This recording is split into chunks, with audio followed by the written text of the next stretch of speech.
Hello, my name is Brian Casey of Braemar TV. On the summer solstice, we're all heading up Creag, Choinnich to celebrate the longest day of the year. Come and join us if you can.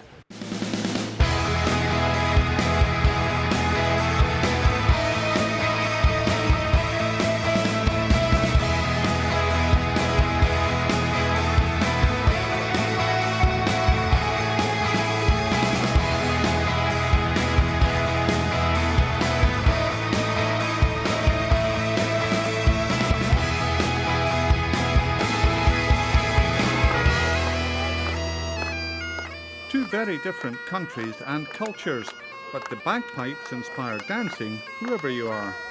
The Syrian New Scots were visiting the 17th century Braemar Castle, but this was no dull tour of an ancient landmark. Both cultures were keen to enjoy each other's company. The castle was a very interesting place. We got a lot of new information about Scotland and a bit about the history of Scotland. So we really enjoyed it, and now we're going to do like a visit around the town, around Braemar. So I think we're having a very good time. That included a rendition of "You Cannae Shove Your Granny" off a bus, which for some of the Syrian New Scots may just have been a language lesson too far. Many have been here for almost 2 years now, experiencing a new life far removed from the horrors of war. Everyone I've heard has learnt so much and benefited so much from their engagement with our New Scot friends as well. So it's been mutually beneficial, and I think that's an important lesson for us all to learn as well, that you welcome people with open arms when they're needing that bit of support, and then the benefits accrue to absolutely everybody who's coming in touch with them. There are now around 2,000 Syrian refugees in Scotland. For many, settling here is a long and slow process. But this is now their second home, and such visits hope to make the strange become familiar.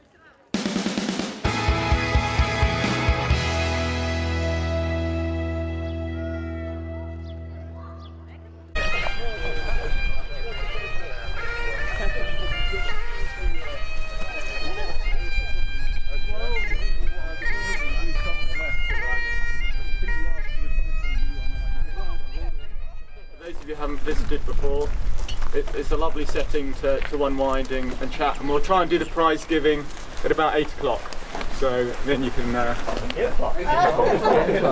actually, yeah, you're right, we'll make it 9.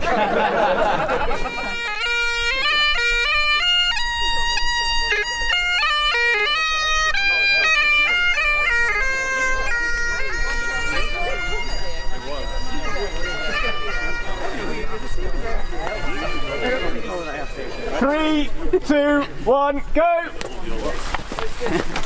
Good luck! The old man off.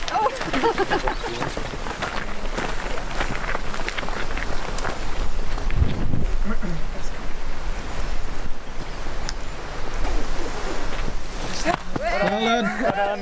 Well done. Yay! Well done, Peter. Well done.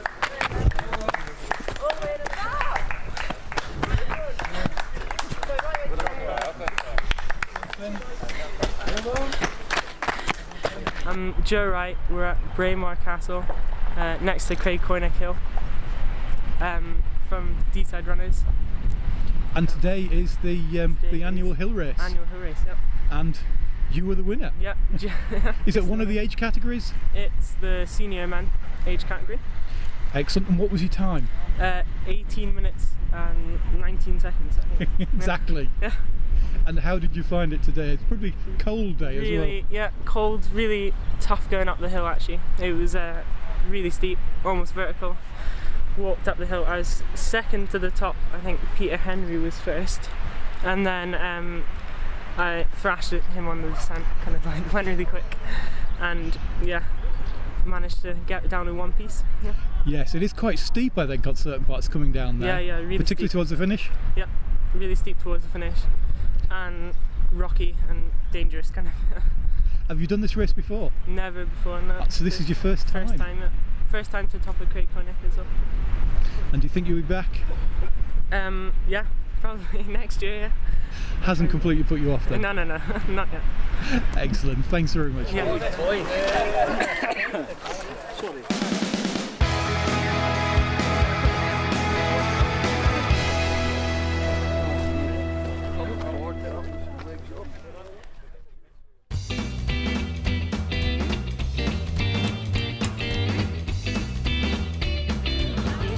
It's a wave, ladies. Pink ladies.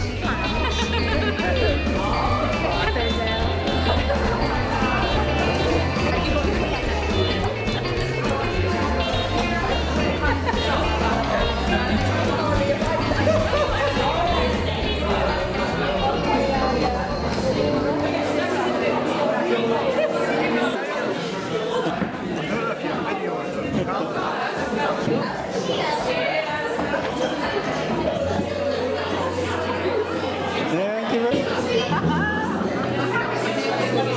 Come on, give me a wave. Right out.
Hello, good afternoon. I'm Anke Addy. I'm a photographer and I have lived on the edge of the Cairngorm National Park for over 30 years. So in this area I've walked, cycled, cross-country skied, slept on top of the mountains, ambled around and taken lots of photographs. In the mid-2000s I read Nan Shepherd's book, The Living Mountain.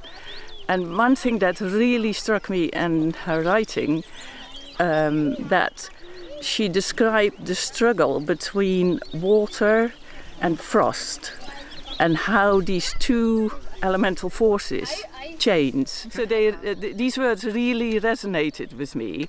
And obviously I'd read the whole book and so many aspects of it I was familiar with because, you know, I love plants, I love the mountaintops. And it's been sitting in the back of my mind for a while. So all during 2017 I have walked, you know, many of the places where I'd been before. I basically revisited many places and literally looked at the mountaintops, the plants, the air, the light, the lochs, all aspects of the different seasons, the mammals, the birds, you name it. Whatever Nan Shepherd describes in her book, I've taken photographs of. And of course, I had to then select, out of all these hundreds of photographs, I had to select about 40 images that will go into this exhibition. And this exhibition will open in St. Margaret's, here in Braemar, being the centre of the Cairngorms. And it will open on the 18th of August this year, and it will be there for just over 2 weeks. Also, after that, it will go to the barn in Bankery for 6 weeks. And the reason I'm here today is because I invited the Braemar primary school children to come for a walk in the Cairngorms and write a story about it. So this lady, do you know what she looks like? Looked like? Yeah. You do? How do you know? It's on the £5 note. She is on the £5 note. Yes. I've brought one with me, so as a little reminder. You've seen this before? Mm-hmm. You know, she was a teacher as well. She taught teachers how to teach in school. But what she also liked was walking. And for her, the best place to walk was in the Cairngorms. Just here. Do you know what this hill is called? Yeah? Maroon, excellent. And she loved Maroon. So that's why we're here to experience, and I'm sure they've done this before, experience what it feels like, what they can hear, what they can see, what they can taste, and what they can smell. Yes, that's all very exciting.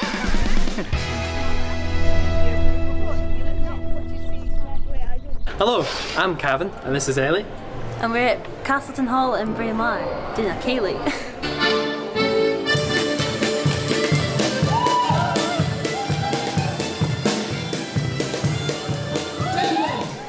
And this is the Ellie McLaren Trio. It is.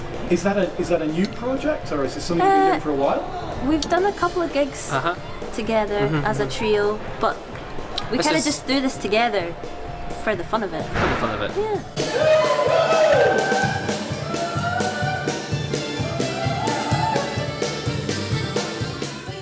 So it's just about having a good time. And doing something for the village. Excellent. And connections to Braemar? I live here. Ellie lives here. I live here. I'm from down in Selkirk in the Borders, and so does Andrew lives here as well. Yeah, the our drummer in the Andrew band lives here too.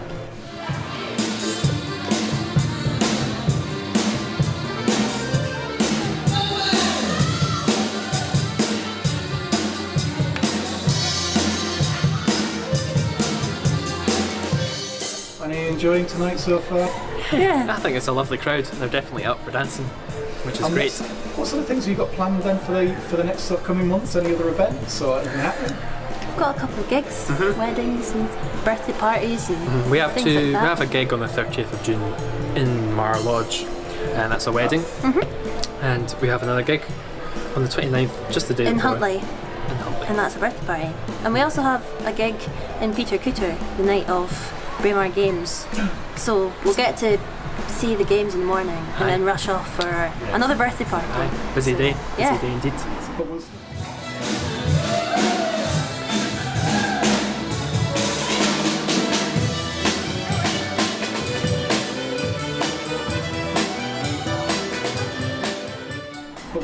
we'll still continue to see you around Braemar? Yes. Absolutely. Yep, that's the plan. Yeah. Hopefully you'll be back for some more yes. events. Definitely. Yeah. With such a lovely crowd, yes, Yeah. we will be. Yeah. And what else can people look forward to tonight? More dancing. More dancing. A few theme tunes thrown into the dance music. That's something we like to do. Yep. Theme tunes? Well, we did Wallace and Gromit earlier, and Still Game, the theme music to Still Game, which was quite a treat, Entertaining. entertaining, Yeah, yes. yeah, it's good. And later on, we might try Jump by Van Halen. We'll see how that goes.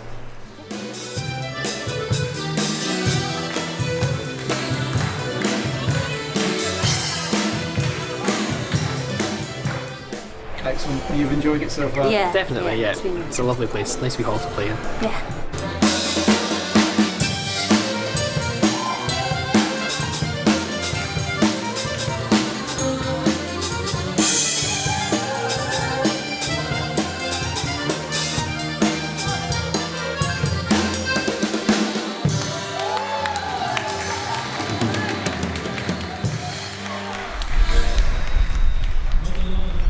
My name's Ali Yunnakai, and we're in Braemar Castle, and we're here of the Year of the Youth, and we've been invited to be tour guides in Braemar Castle.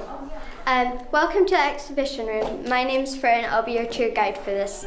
So if you'd like to follow me to the Cairngorm. So these are the Cairngorms found in the area. Here's Owen and his first wife Frances, who was a fashion designer for the Vogue magazine. She loved the colour pink, and many of the rooms in the castle were painted pink while she was alive. Here is a portrait of John Erskine, the second Earl of Mar, and he built this castle. Right. Here there's a bit of wood from when the castle got burnt down in 1689. Right. And what's your bit? What are you doing? So I'm doing the kitchen where we're in now, and the dungeon. And there's also 117 Highlanders buried in here for a week until they can get taken to a bigger city. And I believe it's not a very big space. Well, no, not at all. And what else is happening today? Well, just tour guiding, I suppose. Okay, so all the sort of students, are you all taking turns to guide people around the castle? Well, it goes from the beginning all up the top, then back down to me. So the picture up here is of the current Laird, Colonel Alden Ferguson, who is 99 years old today, but despite his age, still visits this castle every year. So the photograph on the right here is of the 12th Laird Piccadilly Jim, who spent most of his time gambling away in London, and he was great friends with Queen Victoria's son Bertie. So most of the furniture in the drawing room dates back to when the castle became a family home. During the 20th century, many wealthy people stayed in it from time to time. Even the Princess Dolgoruki and her husband, the Russian Prince Alexis, they made it their summer home for many years. And over here, just behind you there, this is the Battle of Culloden, which was in 1746. And the Battle of Culloden was against the government and the Jacobites. And how's it gone today? Have you had lots of people through? Well, yes, I've had about 29, 30. And you're sort of all in little small groups, because they're in small rooms, aren't they? Yes, like in pairs, and I myself, so about, yeah. And have you enjoyed yourself today? Yeah, enjoy seeing the looks on people's faces when they say an old piece of history. Excellent. All right, thank you very much. That proves you are now fit to do guiding in the castle. Yes.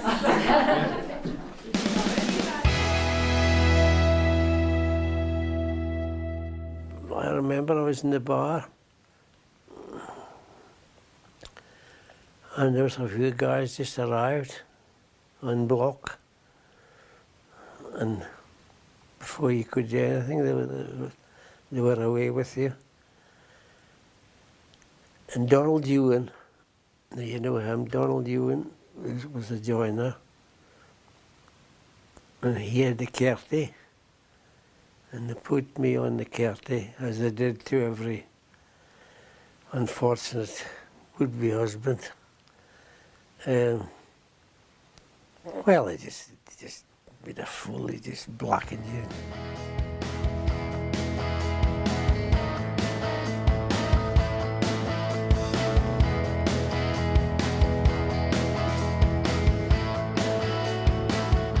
Well, here we are at the end of our walk to the top of Creag, Choinnich, enjoying the marvellous views.